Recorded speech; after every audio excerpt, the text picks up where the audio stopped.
All right, here's the plan for today.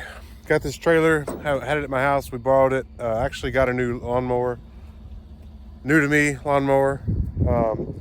So what went to the only trailer that was obviously obvious to use was this big one here, mostly because the ramps.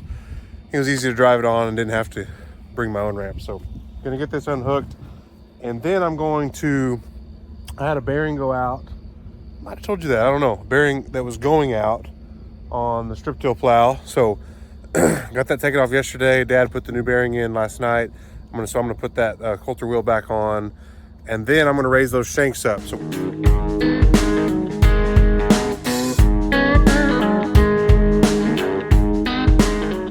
and grease it, fill it up with diesel, and take it back over to Dad's house. That stuff has gotten rained on since I plowed most of those farms over there. And so we're going to adjust the plow. We're going to make it a little bit steeper, which will raise those back discs. Last year we're really digging in too much. We forgot to raise them up. Since we raised the shanks up, those discs were really digging in and kind of pulling the plow. So we're going to raise the whole, or steepen it, which will raise those discs out of the ground. I'll show you that later.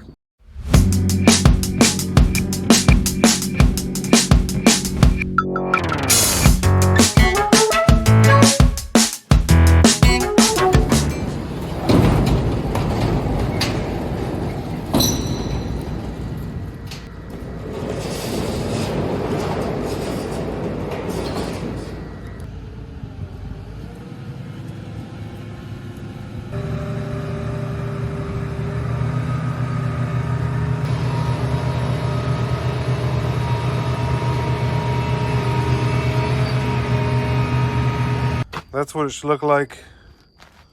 There's something missing. So got that taken off. When I spun this other one, it kind of creaked and there was some play side to side, which means bearings going out. Let me show you. There she is. It's actually the same bearings that go inside of these discs. And there are two of them, identical bearings.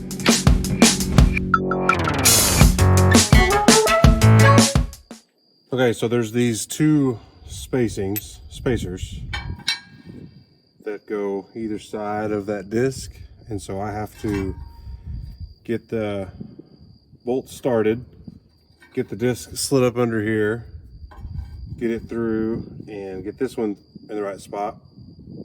Gotta get that all lined up. So these have a slight taper, and so that goes. Anyways, I just remember that they have to go this way. And I'm going to use some of this anti-seize. We use this a lot on things we don't want to seize because it's anti-seize. See?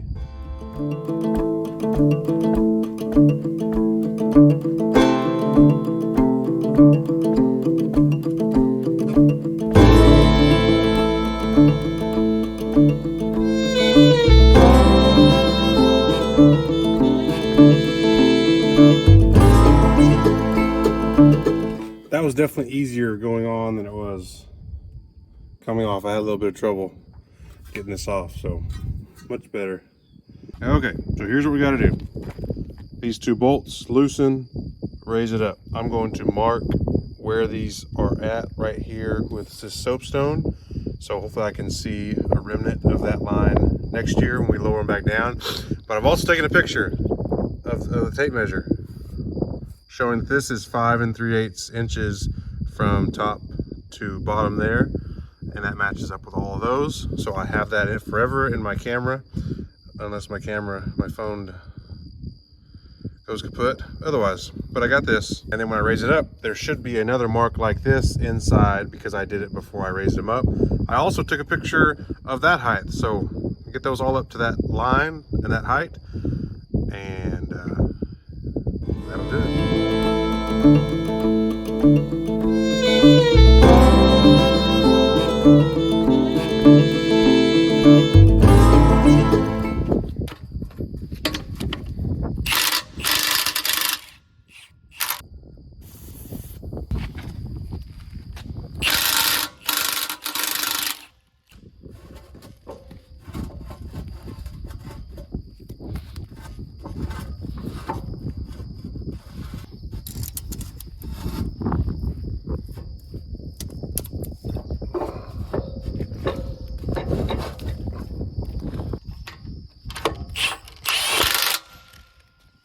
Remember that white line I told you that I marked on all these? I don't see it. It's disappointing. So maybe it's just this one. Maybe I'll get a seat on the others, but this distance needs to be 12 7/8. So I have that number.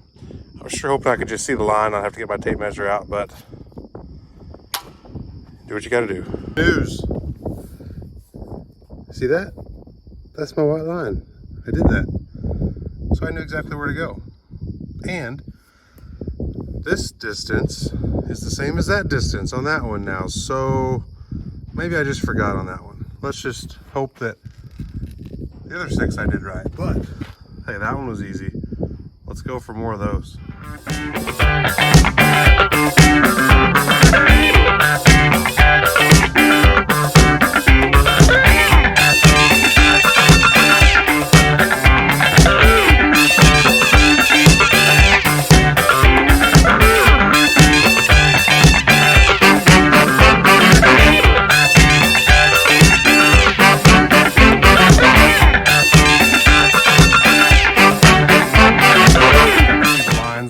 Except for that first one. So now I'm going to grease everything. I've got those rolling baskets to grease, 2 grease fittings on each basket. So it would be 16 there.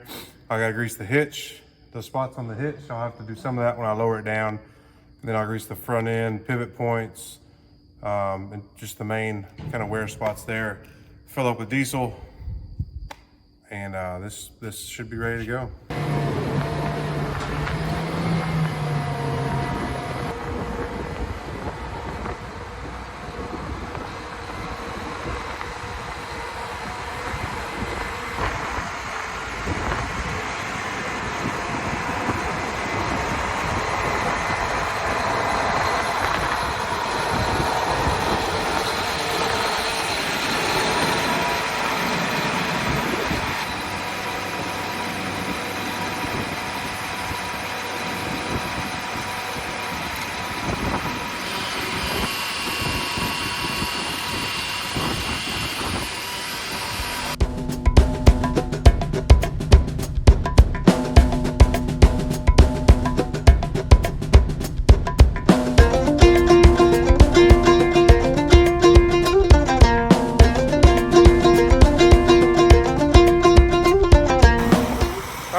Started plowing, got the plow set.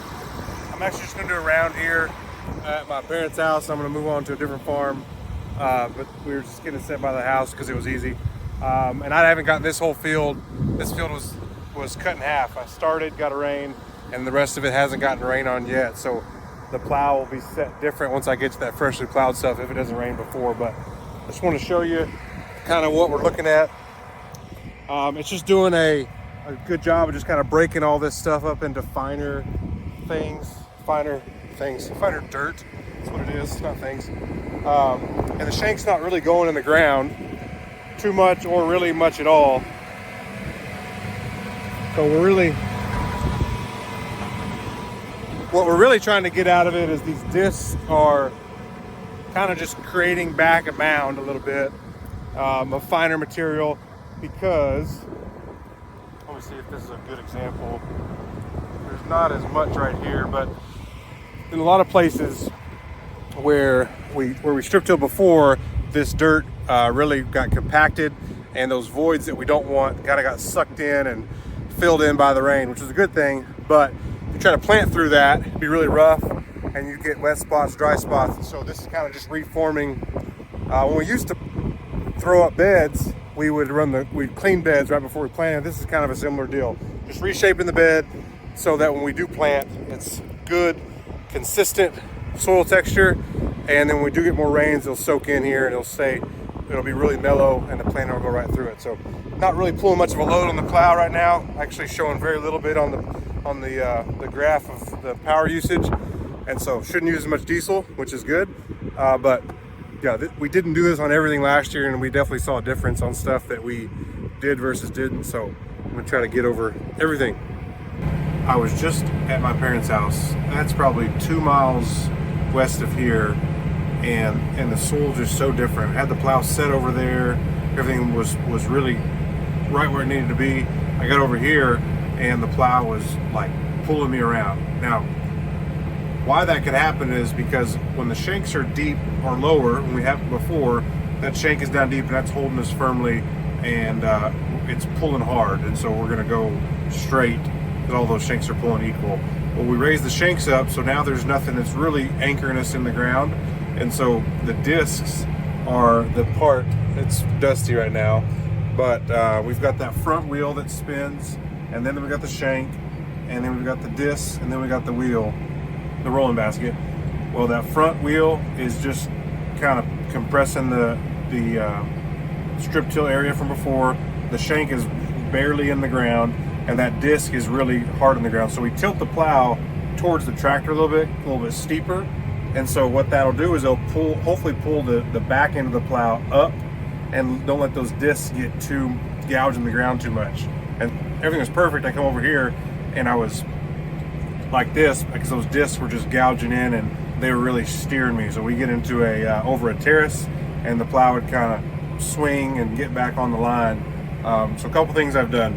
I changed the center section to be a little bit steeper, and so when you do that, you've got to change the wings as well. So I actually raised the wheels up, which will allow that plow to, if the wheel goes up, then allows the plow to go lower and tilt forward more. So got the whole plow steeper. That's helping, but also there's a steer sensitivity. I figured this out last year.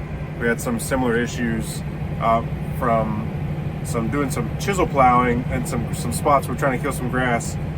Those chisels created kind of a groove, and it was not an auto steer when I plowed with that little chisel plow, and so it was pulling the tractor around even when we were doing it with the shank down low. I might go a little bit steeper if I still see a little bit of squiggle, but I think it's doing a pretty good job now. All right, here's a better view. Back there, you see there's some squiggles.